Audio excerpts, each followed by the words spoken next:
susunod na linggo, nakatakdang isampa ng DOJ sa korte ang mga kaso laban kina Charlie Atong Ang at 20 iba pang kaugnay sa mga nawawalang sabongero. Saksi si Dano Tingkongko. Planado at sistematiko, ganyan inilarawan ng Department of Justice ang pagkawala ng 34 na mga sabongero batay sa kanilang preliminary investigation. Sabi ng DOJ, may iba't ibang grupo ng suspect na may kani-kanilang trabaho para isagawa ang kidnapping with homicide at kidnapping with serious illegal detention. Nakita rin ng DOJ na may pattern ang pagkawala ng mga sabongero. The manner by which the crime was committed is so, parang sabihin na natin, compartmentalized.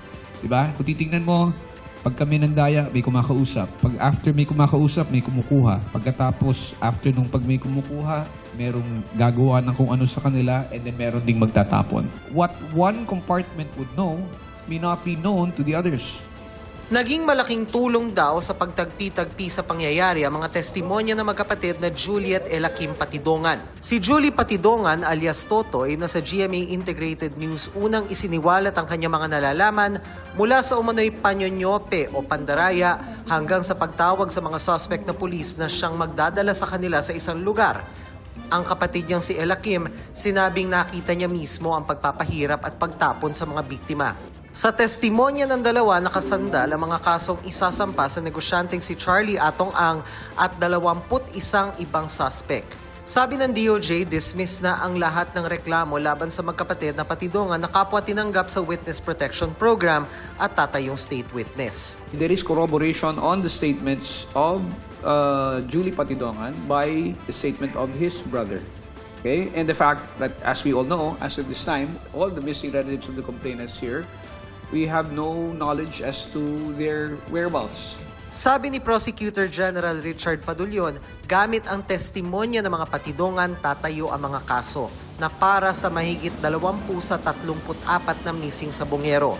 May ongoing ng kaso sa korte para sa ibang nawawala. Sa halos 6 na binanggit ng magkapatid ng Patidongan sa kanilang testimonya, 22 ang kasama sa asunto kabilang si Ang. Hindi na isinama ang iba dahil walaan nilang sapat na ebidensya. Kabilang ang aktres na si Gretchen Barreto. For the simple reason that the evidence is not sufficient. Simply because one's name is mentioned doesn't follow that they will be indicted. Simply being in the company, simply being associated with a certain person who committed a crime does not mean that you're complicit to the acts that he committed. Hindi pa kasama sa mga ebidensya ng DOJ ang mga butong nakuha sa Taal Lake dahil wala pang resulta ang DNA testing. Sa susunod na linggo, inaasahang isasampa ng DOJ ang mga kaso sa iba't ibang korte. Balak din daw nilang hilingin sa court administrator na i-consolidate ang mga ito. Patuloy ring gumugulong ang kasong nasa Manila RTC na. Pero magkakaroon pa rin daw ng preliminary investigation kay Atong Ang para malaman kung isasama ba siya o hindi sa kasong ito. Para sa GMA Integrated News, Dano Tingkongko ang inyong saksi.